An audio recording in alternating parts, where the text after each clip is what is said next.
Ya, shalom jemaat yang dikasihi Tuhan, baik yang ada di tempat ini maupun ada di rumah mengikuti secara online. Kita bersyukur tidak terasa kita memasuki minggu pertama di bulan yang baru di tahun 2023 di bulan Maret.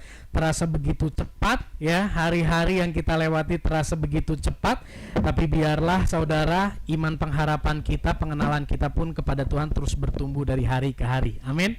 Ya, di bulan ini kita masih membahas satu rangkaian khotbah yang berjudul Miracle of Bible, ya, keajaiban dari Alkitab. Mungkin sebagian besar di antara kita dari kecil didorong, dimotivasi untuk kita rajin baca firman Tuhan, baca Alkitab, yaitu satu hal yang baik. Tapi lewat seri-seri pembahasan firman Tuhan ini kita sama-sama belajar mengenal Alkitab lebih dalam. Dan kita sama-sama tahu bahwa Alkitab ditulis, benang merah Alkitab tertuju kepada satu pribadi, yaitu pribadi Yesus Kristus. Nah, hari ini kita akan sama-sama belajar sebuah judul firman Tuhan yang saya berikan judul hari ini adalah merenungkan firman Allah. Kita sama-sama katakan merenungkan. 1, 2, 3. Nah, saudara, seringkali kita rasa kita sudah merenungkan firman Allah. Ya, itu akan nampak, kita merenungkan firman Allah atau tidak di dalam keseharian kita, itu akan nampak dari keputusan-keputusan yang kita ambil, sikap hati yang ada di dalam hati kita ketika kita menghadapi berbagai situasi. Ketika kita membahas merenungkan firman Allah, ada 2 ayat yang sangat terkenal yang hari ini akan menjadi pokok pembahasan kita. Kita membaca sama-sama kitab Mazmur pasal yang pertama, ayat 1 sampai dengan ayat yang kedua. Firman Tuhan berbunyi demikian, 1, 2, 3.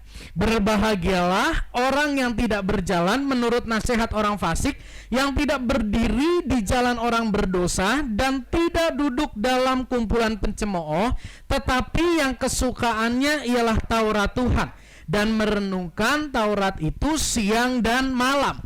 Tentunya ini hafal ayat ini ya Bapak Ibu, ya banyak yang, wah aku pengen rindu nih mulai baca Alkitab gitu ya. Mau mulai dari mana ya? Dari Mazmur. Nah, ini nggak akan kelewat. Tapi ketika udah Mazmur 110, apalagi Mazmur 119, wah itu udah banyak yang lupa. Ya, udah makin ke sana makin ingin, oh tahun depan mulai lagi deh dari Mazmur. Bacanya apalagi Mazmur 1 lagi 1 sampai 2 pasti kebaca. Nah, kita mau belajar sama-sama 3 hal pada sore hari ini. Dari ayat ini ada 3 hal yang kita mau pelajari. Di slide saya tuliskan, yang pertama kita akan sama-sama belajar tentang arti kata berbahagia. Kedua, kita mau belajar arti kata kesukaannya. Dan yang ketiga, kita mau belajar kata merenungkan. Kenapa kita mau belajar tentang hal yang simple ini? Kalau saya tanya sama saudara, berbahagia, apa sih berbahagia? Kita tahu, oh hati gembira, senang gitu ya. Kesukaan apa? Oh ya, apa yang aku sukai. Merenungkan apa? Oh, mengingat-ingat. Nah, tapi kita mau belajar lebih lagi. Kenapa kita perlu belajar? Karena tanpa kita sadari, berbahagia yang ada dalam konsep kita itu enggak, sangat mungkin bertentangan dengan apa yang dimaksud oleh firman Tuhan. Jadi supaya kita nggak salah tangkap dari kata berbahagia, kesukaan dan merenungkan, kita mau belajar hari ini. Poin pertama, berbahagia. Ayat yang tadi kita baca, kata pertamanya adalah berbahagia. Seringkali kita berpikir, wah ini adalah kunci kebahagiaan hidup di dalam Kristus adalah tidak berjalan menurut nasihat orang fasik dan sebagainya. Di ayat yang kedua dikatakan harus menyukai firman Tuhan, maka hidup kita berbahagia. Nah saudara, kata berbahagia ini memiliki perpadanan kata di dalam perjanjian baru, itu adalah blessed atau diberkati. Jadi kalau saya boleh katakan, diberkatilah orang yang tidak berjalan menurut nasihat orang fasik, yang tidak berdiri di dalam jalan orang berdosa, dan tidak duduk dalam kumpulan pencemooh, tetapi yang kesukaannya ialah Taurat Tuhan, dan merenungkan Taurat itu siang dan malam. Nah, seringkali kata diberkati ini kita memandangnya, oh keluargaku sehat berarti aku diberkati. Aku punya pekerjaan berarti aku diberkati. Aku ngalamin promosi jabatan berarti aku diberkati. Anakku sekolahnya pinter, prestasinya bagus, wah berarti keluargaku diberkati. Terus kalau misalnya pekerjaan gak seperti yang kita harapkan, berarti kita gak diberkati dong. Nah, kita mau belajar nih arti kata berkat dari bagian ini. Dalam bahasa Ibrani, arti berbahagialah ini adalah esher, atau dalam bahasa Yunaninya adalah makarios, yang merujuk kepada fortunate, receive divine favor. Satu perasaan bahagia yang timbul karena sadar, katakan sadar. Menyadari apa? Menyadari bahwa kita sudah menerima kasih karunia atau anugerah Allah. Saudara, kasih karunia atau anugerah Allah ini bukan imbalan. Kasih karunia atau anugerah Allah ini bukan bonus. Namanya imbalan, kita mengerjakan sesuatu, maka kita berhak mendapatkan sesuatu. Itu namanya imbalan. Kasih karunia dan anugerah ini bukan sesuatu yang diberikan karena kita sudah melakukan yang baik. Tapi kasih karunia dan anugerah ini berbicara tentang saya dan saudara tidak layak menerima, tapi kita diberi. Itu simpelnya. Jadi bicara tentang berbahagia di dalam kitab ini, di dalam ayat yang kita baca, ini tidak berbicara tentang apa yang kita inginkan terkabul. Tidak berbicara tentang apa yang kita doakan, yang kita pandang baik terkabul. Tapi sekali lagi, ini berbicara tentang kita bersuka cita, kita berbahagia karena kita menyadari bahwa kita sudah memperoleh sesuatu yang sesungguhnya kita tidak layak menerimanya. Ya, berapa waktu lalu saya lihat postingan di Instagram, apa sih namanya? Yang sosial gitu, yang apa Jim namanya? Yang di jalanan gitulah, di jalanan bikin kayak, aduh lupa saya namanya. Nah, ada seorang gini, Pak, ke driver Gojek, Pak, tolong anterin saya ke alamat ini. Wah, driver Gojeknya, wah Pak, ini jauh banget, ini jalannya susah. Ya, tapi saya harus ke sini. Beberapa driver nggak mau antar si bapak ini, tapi ada satu driver udah tua, dia mau antar. Waktu lagi antar jalan ke sana baru jalan sekitar 15 menit, lalu si orang ini bilang, "Pak, stop sampai di sini. Terima kasih ya, Bapak punya itikat baik untuk mengantarkan saya ke tempat ini. Tadi saya minta beberapa driver, nggak ada yang mau. Karena Bapak sudah punya itikat baik, saya kasih 500.000. Wah, si Bapak itu gimana? Waktu terima 500.000, waduh terima kasih ya. Aduh ini kebanyakan, kan belum nyampe sana. Enggak Pak, enggak apa-apa. Ini baru, aduh, janganlah, jangan. Si Bapak itu merasa tidak layak karena melakukan sesuatu yang menurut dia kecil dan sedikit, tapi dikasih imbalan yang sangat banyak. Bisa mengerti? Kasih karunia bukan seperti itu. Kasih karunia kita tidak melakukan apa-apa dalam keterpurukan, dalam ketidaklayakan kita, tapi kita diberikan. Seharusnya kita bisa lebih berbahagia, bersuka cita daripada si driver Gojek yang dapat 500.000 ini. Karena dia sudah menempuh jalan beberapa waktu, melakukan pekerjaan, dikasih 500.000. Tapi kita nggak gitu. Inilah kasih karunialah, anugerahlah yang membedakan Yesus dengan Tuhan yang lainnya. Jangan sampai kita mengikuti Yesus, tapi kita nggak ngerti, kita nggak nangkep otentik dari kekristenan itu apa. Bapak Ibu, kalau bicara tentang kebaikan moral, semua agama ngajarin. Tapi di dalam kekristenan nggak hanya diajarin berbuat baik, tapi di dalam kekristenan yang lebih besar dari berbuat baik itu apa? Sebelum kita melakukan perbuatan baik, kita dikaruniai, diberikan anugerah oleh Allah di dalam Yesus Kristus. Amin. Nah, ketika kita menyadari itu, maka timbullah rasa bahagia, maka timbullah rasa bermegah. Itulah yang dimaksud dalam Mazmur 1 ayat yang ke-1 tentang berbahagia. Berarti lewat penjelasan itu kita bisa tahu siapa sih orang yang tidak berbahagia? Siapa sih orang yang tidak diberkati? Mereka adalah orang-orang yang tidak menyadari bahwa Yesus Allah telah memberikan anugerah kasih karunia yang begitu besar. Saya percaya kalau Bapak Ibu lihat sebuah pengumuman di jalan, all you can eat sushi teh. Wih, ini Ibu Gembala pernah nih. All you can eat sushi teh. Apa yang akan dilakukan Bapak Ibu? Bapak Ibu di rumah makan dulu nasi pakai garam, pakai kecap, pakai kerupuk, nikmat loh. Nasi pakai pakai ikan asin, nikmat loh. Enggak kan? Bapak Ibu dari rumah enggak makan itu, Bapak Ibu menyiapkan perut yang kosong supaya Bapak Ibu bisa makan sebanyak-banyaknya karena all you can eat. Bapak Ibu bayar sekian, Bapak Ibu masuk, Bapak Ibu pengen sebanyak-banyaknya kapasitas dalam perutmu menampung susite itu. Nah, sadarilah bahwa anugerah Tuhan itu jauh lebih besar dampaknya, itu jauh lebih berharga daripada all you can eat manapun.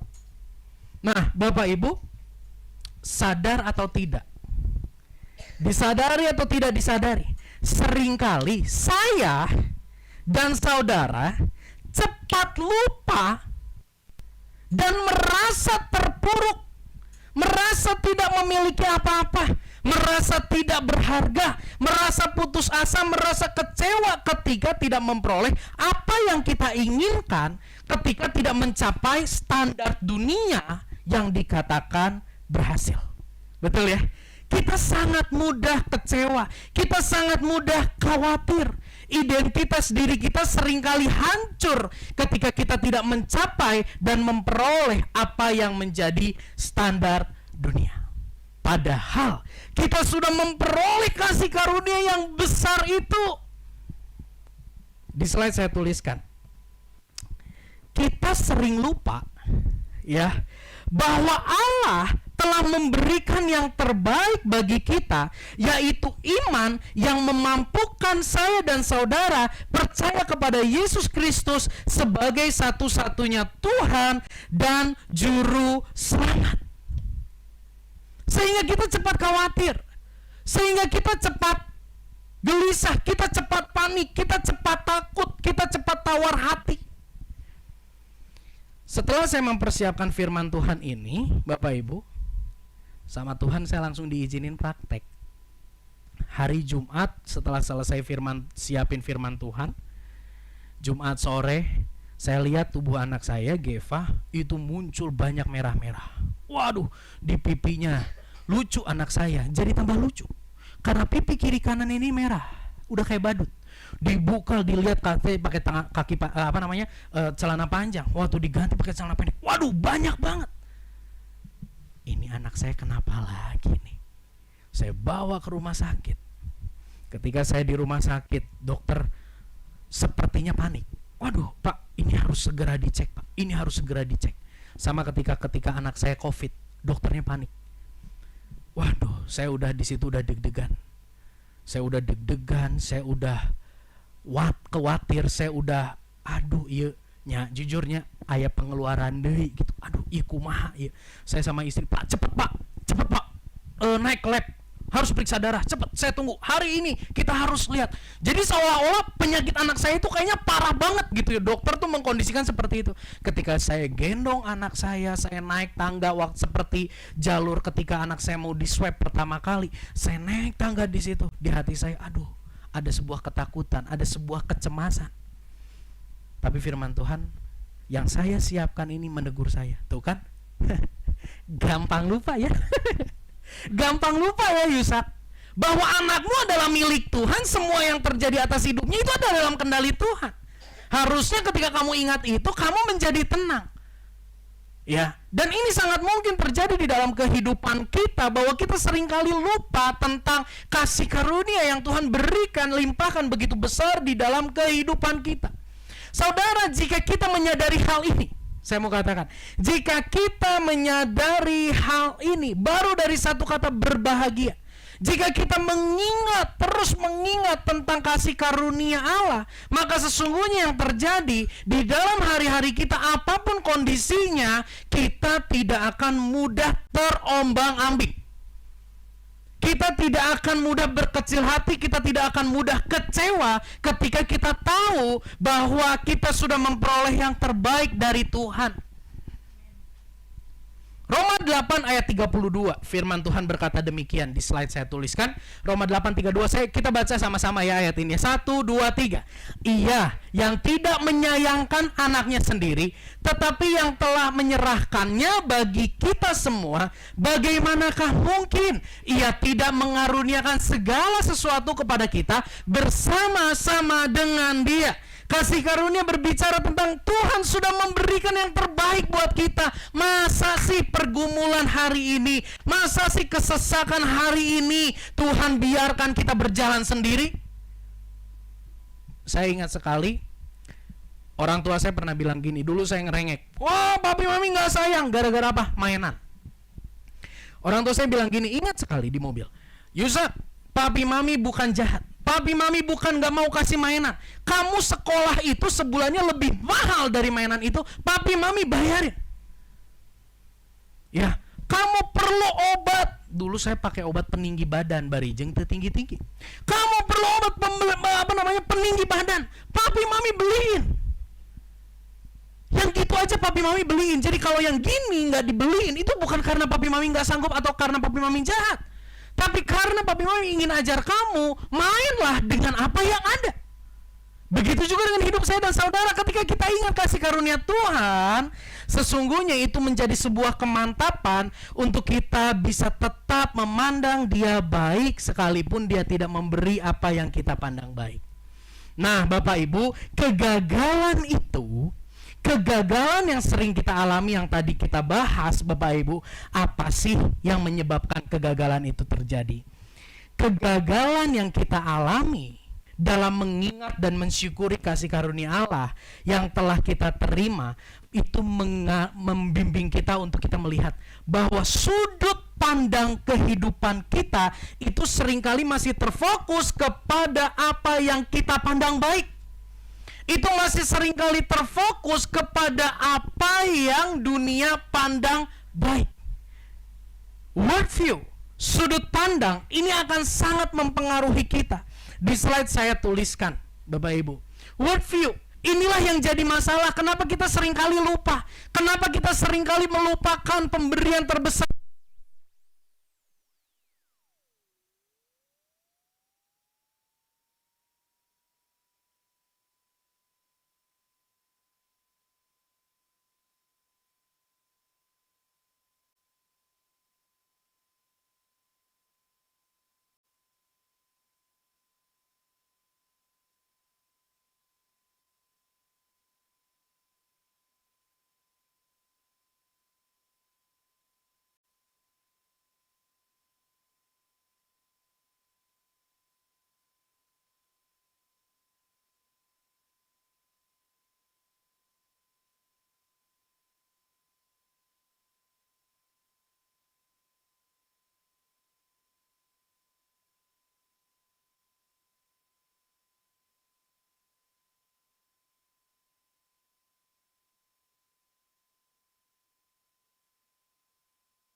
puji Tuhan, itu tidak datang secara tiba-tiba. Oke? Saya minta waktu sebentar supaya kita bisa on bareng-bareng sama yang ada di Zoom, ya. Saya minta waktu sebentar. Oke. Kita beresin dulu. Oke, thank you Pak Andri. Oke. Yang di Zoom masih on, Pak? Masih bergabung? Tadi Papi juga bilang mungkin ya mati lampu ya di seberang ya.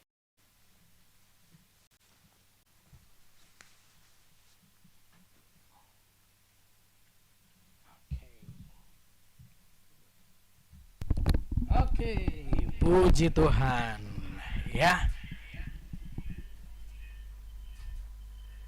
Handphone Bapak matiin mungkin.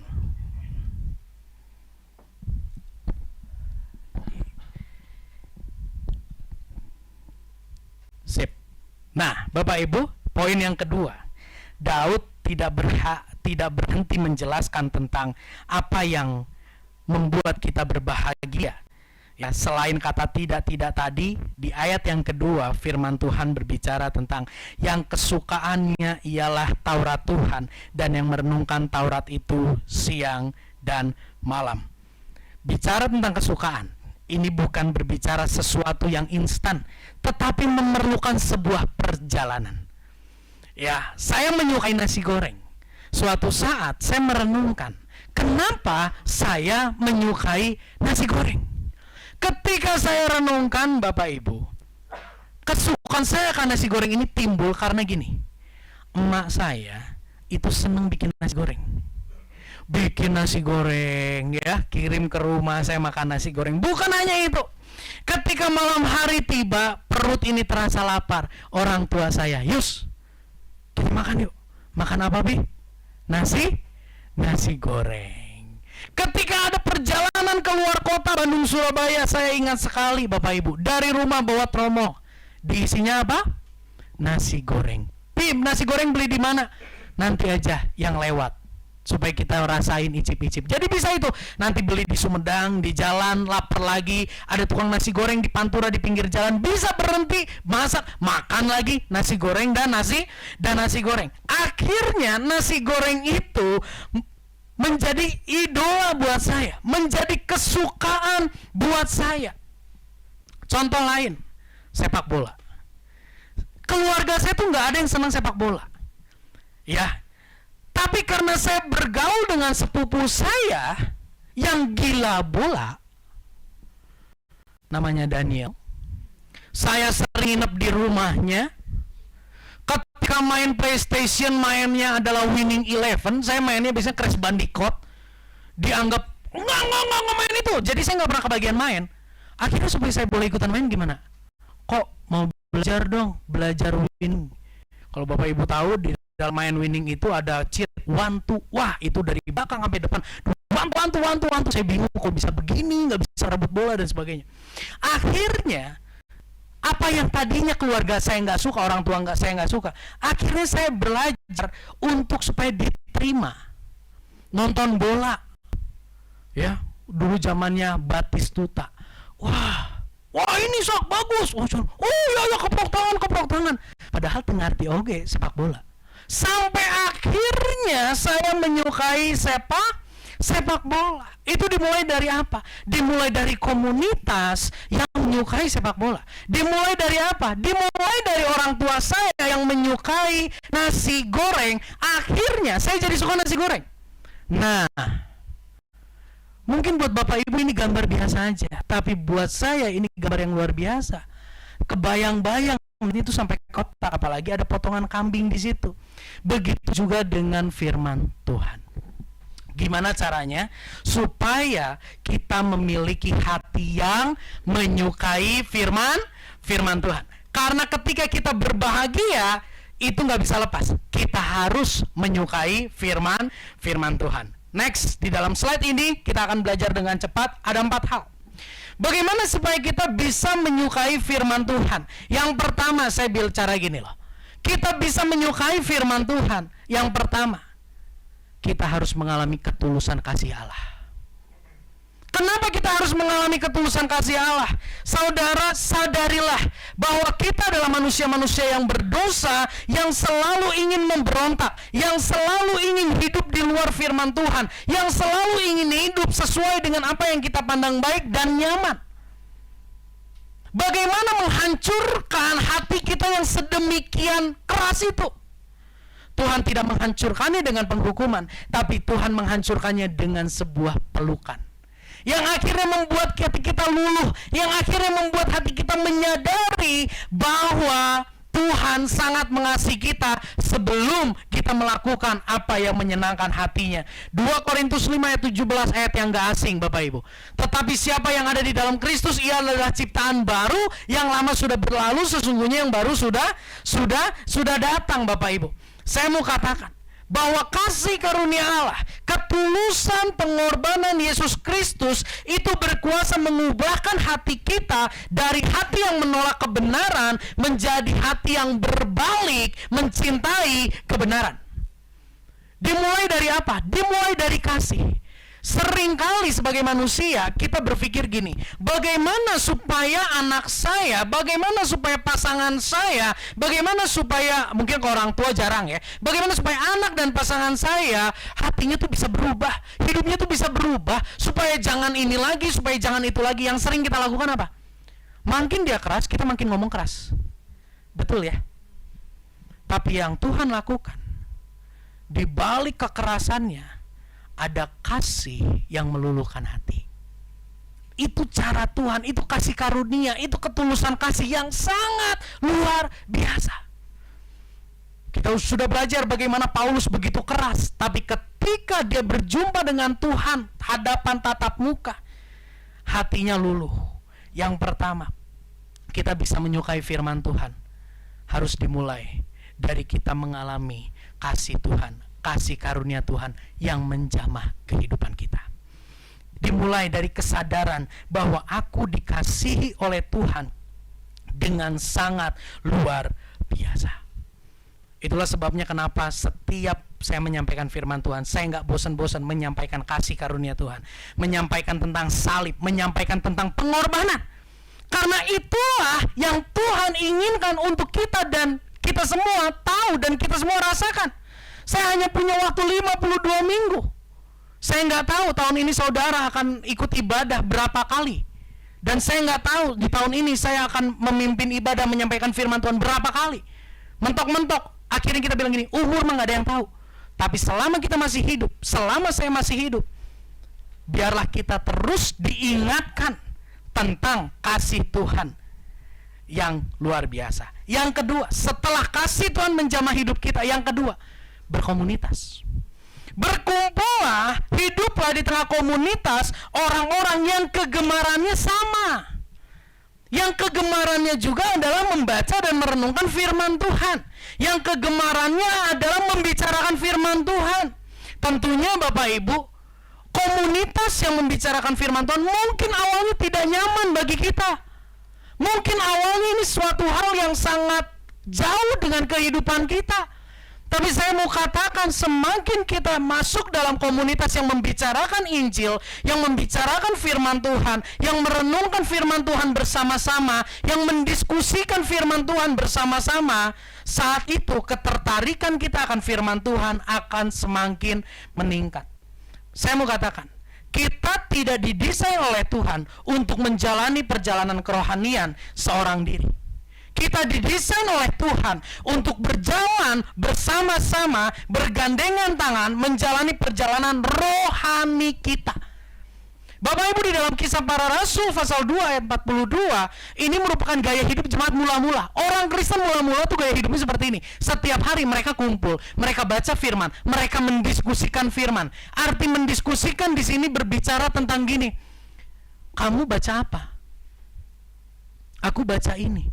Aku nggak ngerti ayat yang aku baca. Maksudnya apa ya?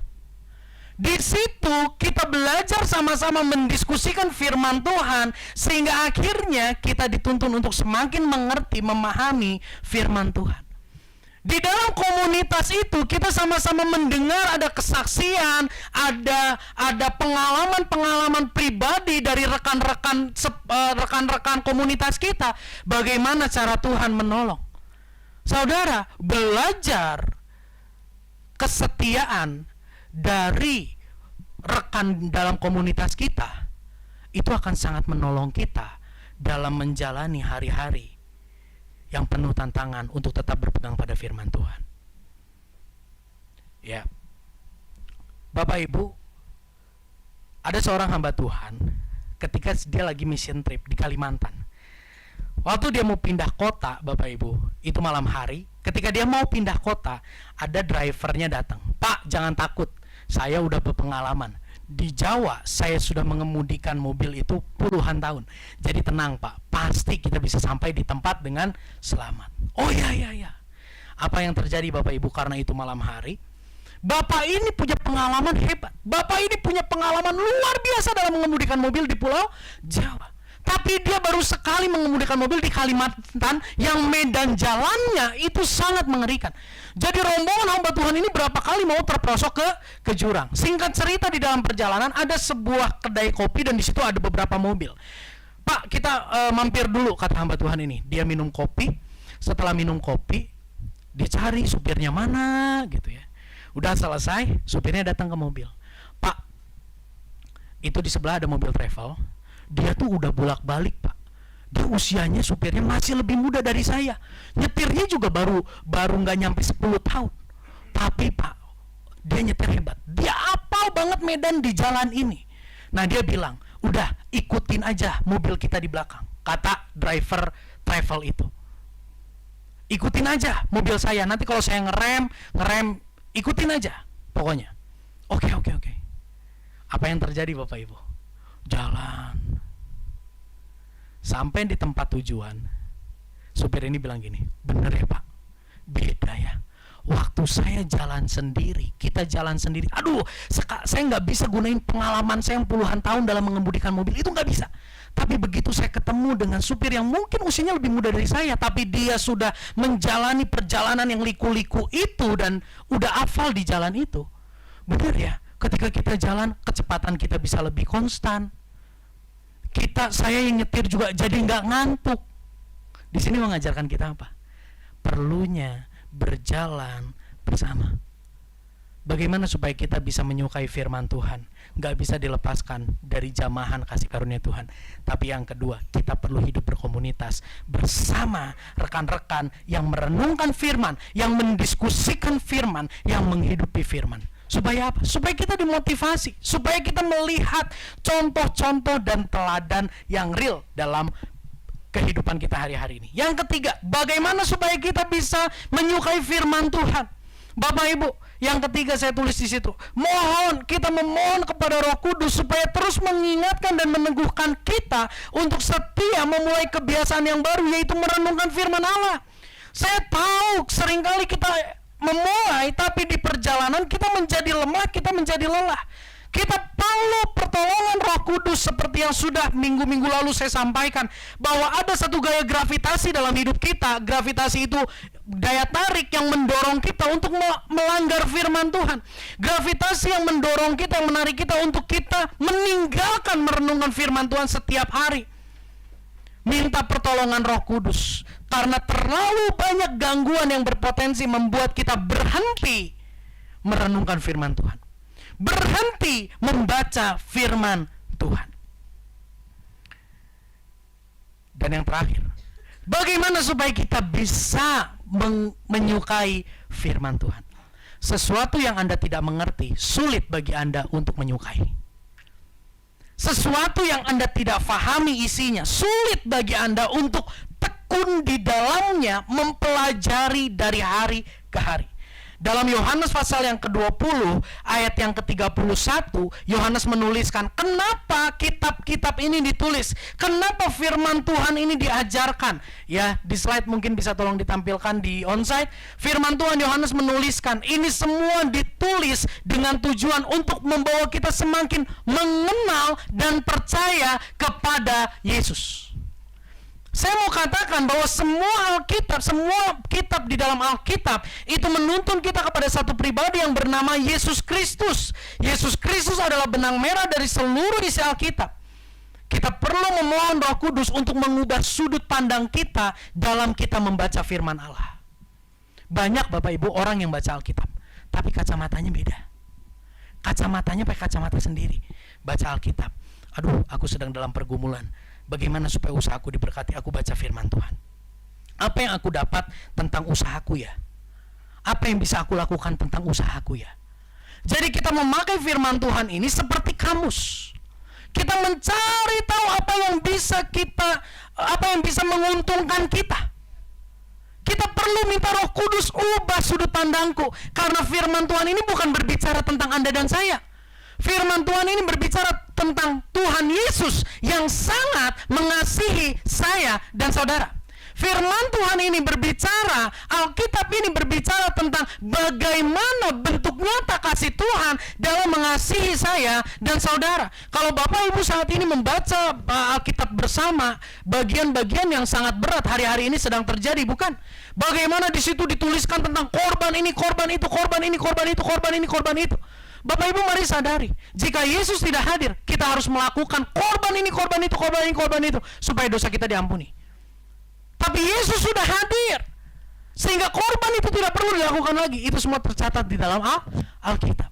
Jadi mari kita mohon supaya Roh Kudus mengubah sudut pandang kita, sehingga kita membaca firman Tuhan dari sudut pandang Allah yang sangat mengasihi kita. Sebelum diubah, kita baca firman Tuhan terpusat kepada diri sendiri. Apa yang saya dapat hari ini? Bagaimana supaya saya diberkati? Tapi ketika diubah, kita akan terpusat kepada kasih Allah. Apa yang telah Allah lakukan untuk saya. Bagaimana pengorbanan Yesus menjadi penguat, peneguhan yang penuh kepastian. Sehingga pengharapan kita kembali dibangkitkan ketika kita ada di dalam pergumulan. Bapak Ibu, kalau Bapak Ibu seneng koleksi foto, saya punya teman Benny Mayor, ya Bapak Ibu pasti tahu Benny Mayor. Itu Benny tuh, wah luar biasa. Dia orang detail banget. Itu foto dari zaman jebot Bapak Ibu. Itu ada, dia kumpulin, dia taruh di hard disk, dia kumpulin, nanti ketika momen-momen tertentu dia buka, dia kirim ke saya, kok kita pernah gini ya, kok inget nggak foto ini, kita pernah bicarain ini ya, inget nggak kok dulu gue pernah bilang ketika kita lagi nongkrong di sini, gue pengen keluar dari Indonesia, gue pengen memulai satu kehidupan yang luar biasa, ya minimal di Australia lah, kalau bisa ke Amerika. Itu mungkin sekitar tahun 2015-2016. Hari ini dia di mana? Di Amerika. Kemarin baru video call-nya malam ya. Dia kasih lihat tempat tidurnya. Kok gue tidur di kayak begini kok. Ruang tamu dibagi sekat 3 orang. Tapi gue ngerasain gimana kasih Tuhan luar biasa. Di situ ketika ada foto, dia lihat foto. Wah, betul ya. Foto ini dulu gue ngobrol, hari ini gue menghidupi. Wow, keren ya. Bapak Ibu, seringkali foto bisa mengingatkan kita akan memori-memori yang indah di masa lalu. Betul ya? Firman Tuhan itu mengingatkan kita akan memori-memori tentang kasih Tuhan yang begitu besar yang telah dinyatakan bagi saya dan saudara. Nah, untuk itu kita perlu sudut pandang yang baru. Saya berdoa supaya saudara dibangkitkan semangat, kerinduan, diteguhkan untuk terus setia dan punya sudut pandang yang baru sehingga kita diubahkan dalam membaca setiap bagian firman Tuhan. Dan disitulah kita mulai menyukai firman Tuhan. Merenungkan firman Tuhan, membaca firman Tuhan bukan satu beban, bukan satu tekanan, bukan satu tantangan. Maka dari itu di awal tahun saya bagikan kepada saudara-saudara, yuk kita baca ini bersama keluarga. Ayo kita renungkan ini sama-sama dengan keluarga. Jika hari ini ada yang mulai bolong-bolong, gak telat, mulai lagi, ayo. Hari-hari ini kita mulai lagi. Ya, jangan ngerasa udah ketertinggalan terlalu jauh, gak apa-apa, mulai lagi. Beresnya gak barengan, gak apa-apa, bukan itu tujuan utama. Dan poin yang paling terakhir, setelah kita belajar tentang menyukai, poin yang terakhir adalah merenungkan. Saya undang pemain musik untuk maju ke depan. Saudara, seringkali kata merenungkan ini bias di dalam kehidupan kita. Saya rindu menjelaskan lewat hal ini.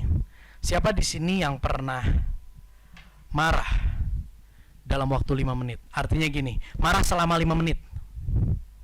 Ada? Oh pernah ya Ibu Gembala marah selama 5 menit. Cepat banget beresnya ya. Tapi banyak di antara kita yang marahnya sampai berhari-hari. Betul ya? Yang marahnya sampai berminggu-minggu gitu ya. Bapak Ibu tahu nggak? Kemarahan itu buah dari perenungan. Kenapa kita bisa marah berhari-hari? Kejadiannya udah tahun yang lalu, tapi kenapa kita bisa marah hari ini? Karena kita merenungkan apa yang dulu terjadi. Kemarahan, di slide saya tuliskan, kemarahan merupakan buah perenungan dari kekecewaan yang kita dapatkan. Kemarahan, kekecewaan, kekhawatiran, keputusasaan adalah buah dari perenungan kita akan masalah serta konsekuensinya. Kita bisa marah lagi karena kita ingat-ingat yang dulu. Kita renungkan kembali di zaman sekarang, akhirnya panas hati bangkit lagi.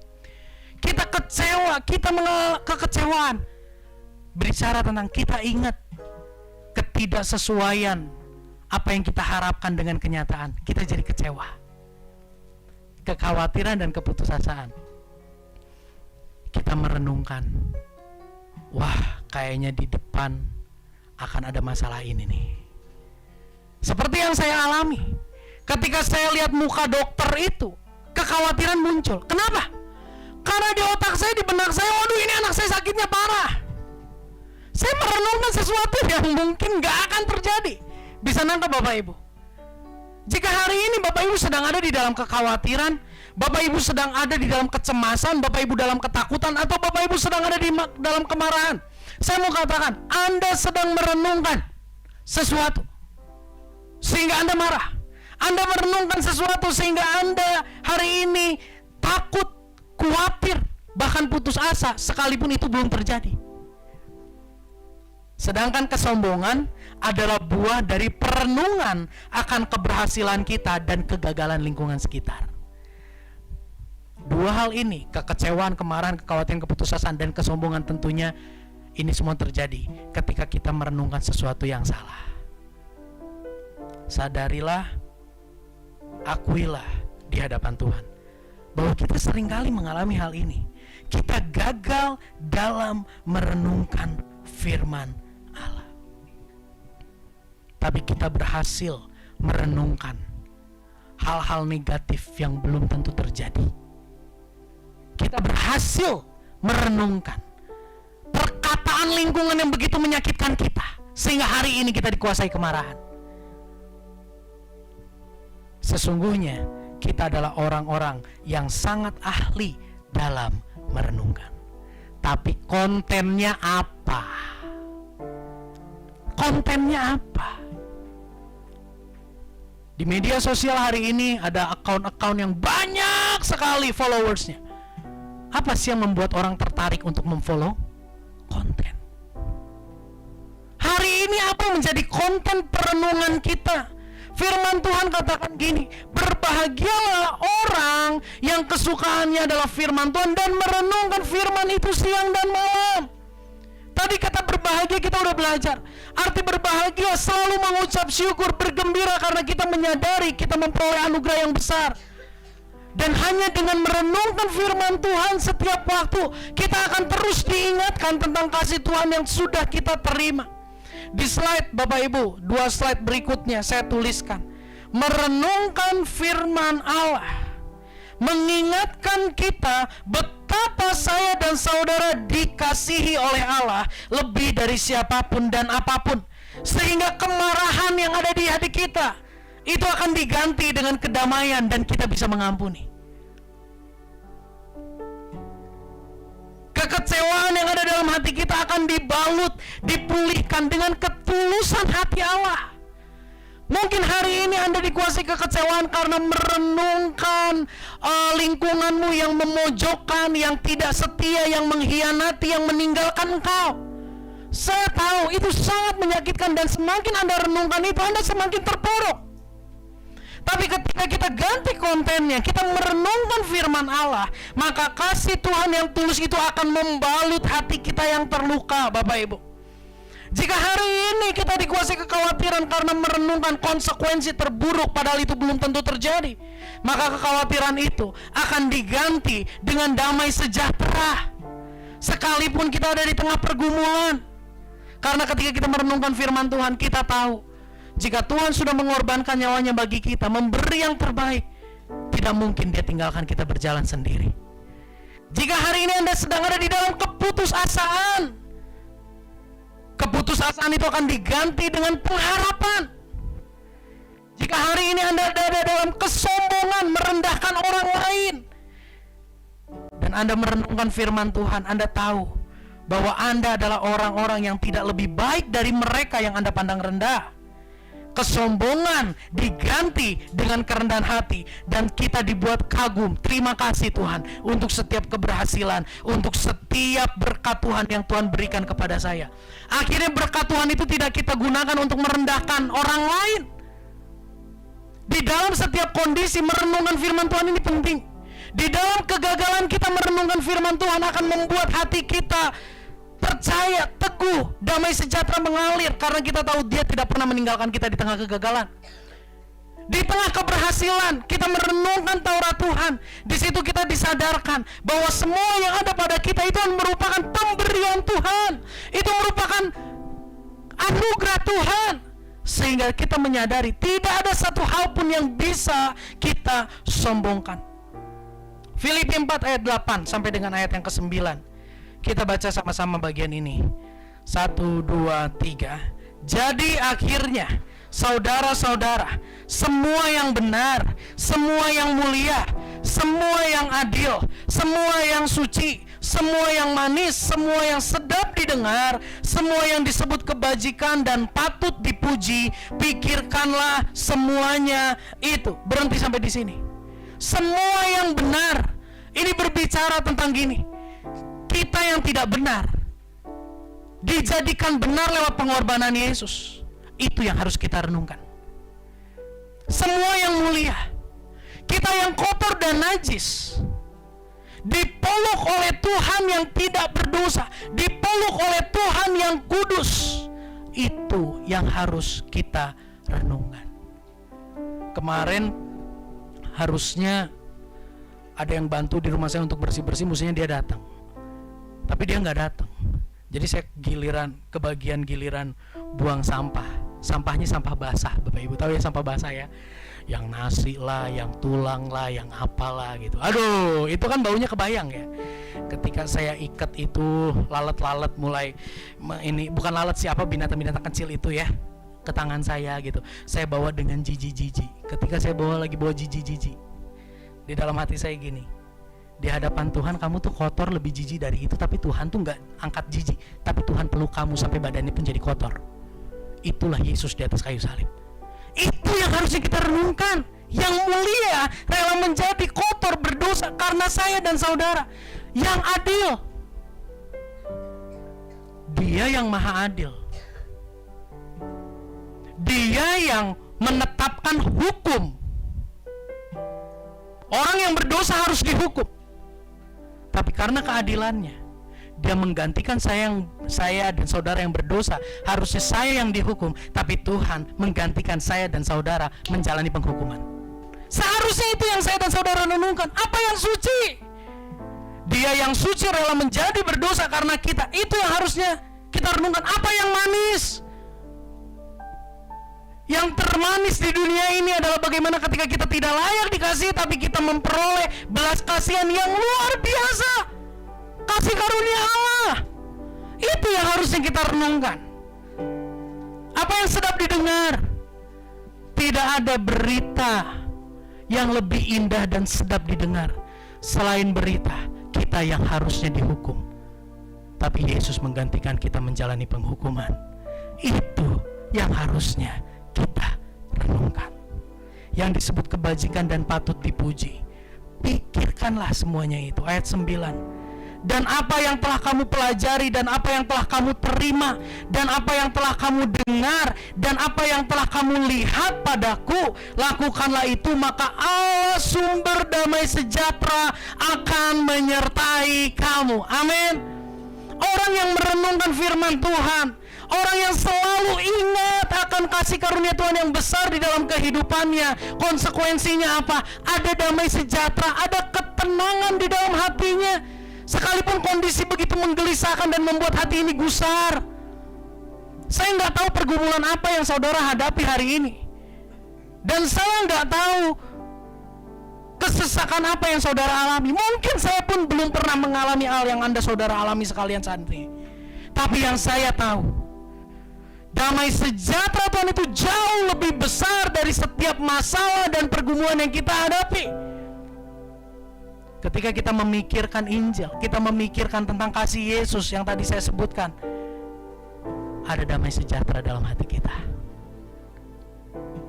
Ketika kita di tengah pergumulan yang hebat, kita merenungkan firman Tuhan, kita menemukan bahwa cengkraman tangannya begitu kuat, karena kita mencengkram handphone kita ini dengan sangat hati-hati, betul ya? Supaya jangan dicuri. Harganya berapa sih Bapak Ibu? Kita ini harganya nyawa, mana mungkin dia biarkan kita berjalan sendiri. Slide yang paling terakhir. Seringkali Bapak Ibu, firman Tuhan menggambarkan kita, mengibaratkan kita seperti apa? Domba. Kenapa sih kita diibaratkan seperti domba? Karena domba ini adalah salah satu hewan pemamah biak. Apa sih hewan pemamah biak? Hewan yang ngeganyemnya nggak berhenti Bapak Ibu. Ya, makanya dulu saya suka dibilang gini, sak mana mah jika pemamah biak sana. Kenal pemamah biak, dahar atau eureun sana. Hayo hap. Pemamah biak. Kambing, domba ini adalah hewan pemamah biak. Ketika dia ada di padang rumput, wah Bapak Ibu, dia makan, cok. Nanti dia masuk di dalam tubuhnya, ada sebuah kantong yang menyimpan makanan yang udah dia kunyah. Dia masukin ke kantong itu. Nanti dia muntahin lagi, dia muntahin lagi ke mulutnya, dia kunyah lagi. Bapak Ibu, kalau Bapak Ibu lihat sapi itu ada temboloknya, gawir-gawir gini. Itu isinya apa? Itu isinya rumput. Ketika malam, dia bisa kunyah-kunyah. Karena ada di dalam, dikeluarin sama dia kunyah-kunyah. Itulah merenungkan. Mungkin hari ini saudara mendengar firman Tuhan nggak relate sama kehidupanmu, tapi bukan berarti itu harus dibuang dan dikesampingkan. Hari ini mungkin saudara baca firman Tuhan nggak ngerti, tapi itu bukan sesuatu sampah yang harus dibuang. Minta, Tuhan, saya mau simpan ini sekalipun saya nggak ngerti. Suatu saat firman Tuhan yang hidup, ketika kita ada di tengah pergumulan, tiba-tiba Tuhan ingatkan, ini loh yang aku maksud ketika kamu minggu dengar firman Tuhan tentang Injil. Ini yang aku maksud. Dan hari ini kamu mengalami damai sejahtera. Itulah merenungkan firman Tuhan. Biarlah di dalam hari-hari kita, dengan pertolongan Roh Kudus, kita dimampukan untuk kita setia merenungkan firman Allah.